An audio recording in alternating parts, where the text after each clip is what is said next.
La genouillère plâtrée postérieure permet d'immobiliser l'articulation du genou en laissant libre la cheville, dans certaines entorses ou fractures en particulier. Le jersey est mesuré sur le patient.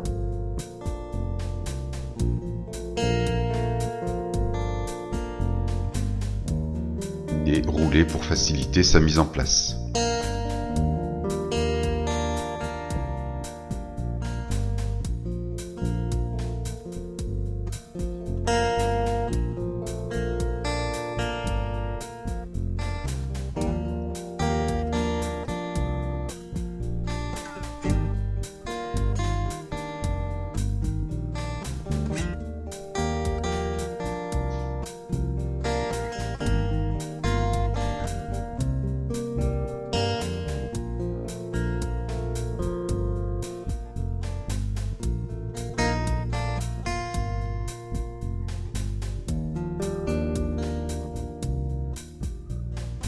On évitera comme toujours la formation de plis.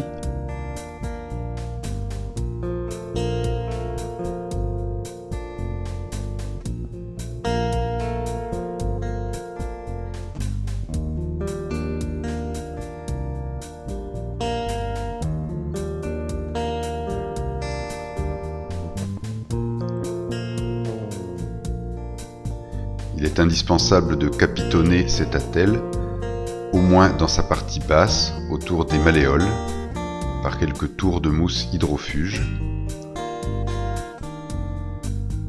Le poids de l'attelle ayant tendance à venir créer une pression sur cette région malléolaire.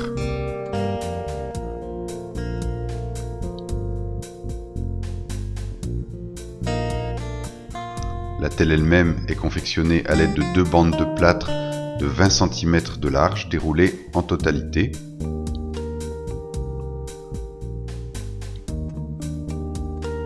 Elle est élargie en éventail à sa partie proximale pour s'adapter à la morphologie du patient.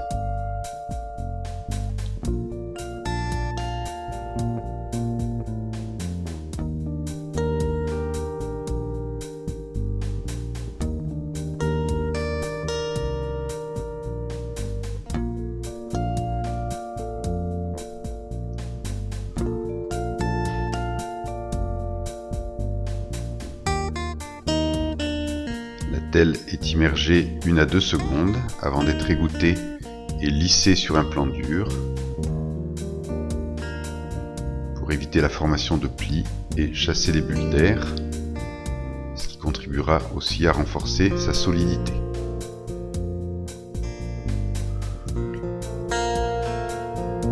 L'attelle est ensuite glissée sous la cuisse et la jambe du patient. La partie basse doit arriver à hauteur des malléoles.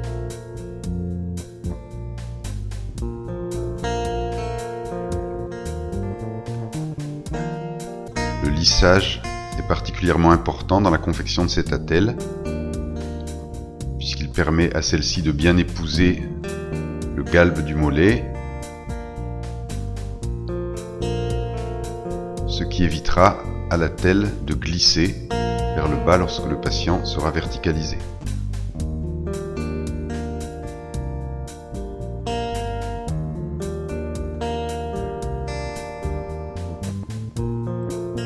L'attelle est ensuite renforcée sur chacun de ses côtés par une bande de plâtre de 10 cm de large qui sera immergée un peu plus longtemps que l'attelle jusqu'à disparition des bulles d'air.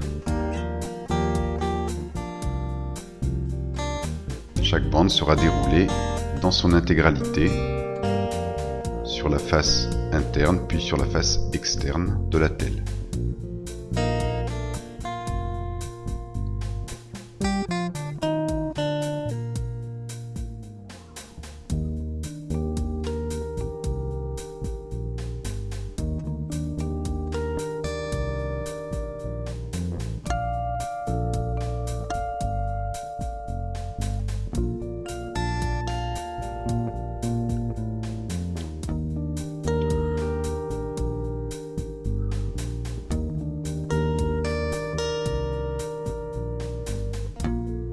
toujours, ce n'est qu'une fois le plâtre commençant à durcir que l'on pourra terminer l'appareillage par la mise en place d'une bande de type Velpo.